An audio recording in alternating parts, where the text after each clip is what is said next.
I visited my family over the holidays. Something was wrong with them.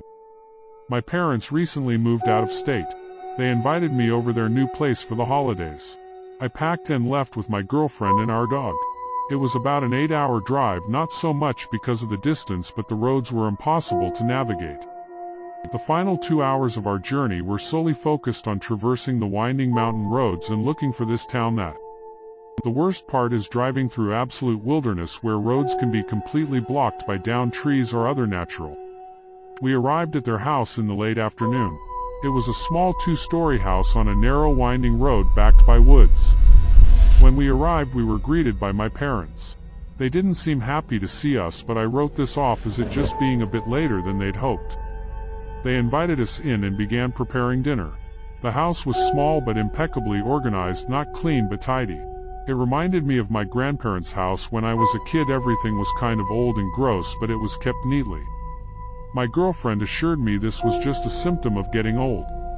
My parents didn't know the name of our dog. They'd met him multiple times. Our dog King, a golden retriever in his prime, sat loyally at my side. My parents seemed to scowl at him even after I had offered to leave him outside multiple times.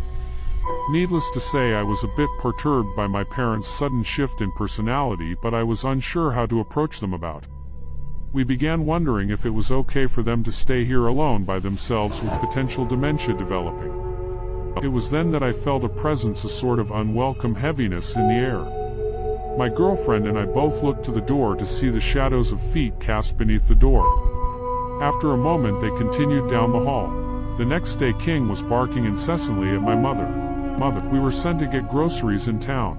Everyone I met on my journey to the store was friendly and talkative. It made me feel better about the whole situation. On the way back from the store, my girlfriend and I discussed our plan. We deliberated that we would feel out the situation over the week and then decide what we'd do. Upon returning, we found that King had gone missing. My father claimed he ran down the street. He also had his hand wrapped in a rag. The dinner they served was gray and unpalatable. Yesterday morning I got up early to continue searching for King. I had driven around town yesterday, but I hoped today someone would have taken him in and I could locate him. I got back to the house around 8 a.m. after deciding to search again in the afternoon. My father was preparing to go to work and I made myself breakfast with what little food they had in the house. I don't know what possessed me to follow my father, but I did. I watched him drive his car down the street and pull off the road. I walked up and quietly followed him into the woods. He led me to a work site of some sort. Various tools lay around a large hole in the ground. He just kept digging. I confronted him, asking what was going on. He just dropped his shovel and stared at me, with this fucked up look on his face, slack jaw and glassy eyes. He didn't say a word. I was freaked out, so I backed away slowly. On my way back up, I crossed paths with my mother. She told me she was heading out for the day. I already knew exactly where she was going. They didn't arrive until late that night. I asked where they'd been and they just didn't say anything. I asked how often they work and they said every day, except the holidays. I asked what the hole was for and my father made a face, a fleeting expression only visible for a fraction of a second. His brow contorted in anger, but his eyes fearful like a pleading animal, and then his face returned to an emotion of nothingness. These weren't my parents. I felt alienated.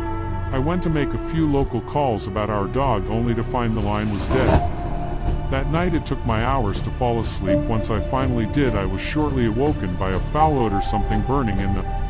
I shot out of bed yelling for everyone.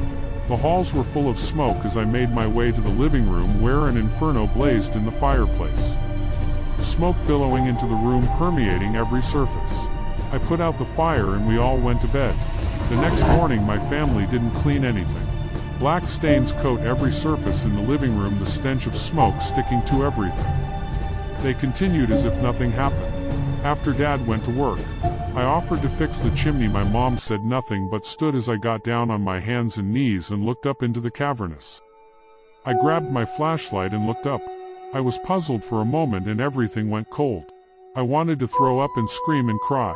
A large blockage was stuffed into the chimney, only identifiable by the stainless steel tag dangling inches from my face.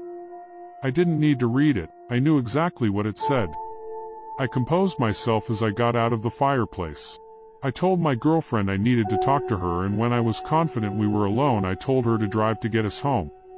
I couldn't contain myself and broke down explaining everything through tears. Eventually I calmed down. We didn't know what to do or who to call. On the way out of town, one of the thin roads had a fallen tree laid across it. We stopped to get out, and halfway through trying to move the log, I heard something behind me. It was my father approaching me, wearing that furious yet despondent face. I didn't hesitate. I jumped into the seat and we rammed the log out of the way, destroying our front bumper. We got away, and that's what was important. Arriving home, we learned I had hundreds missed calls from my family.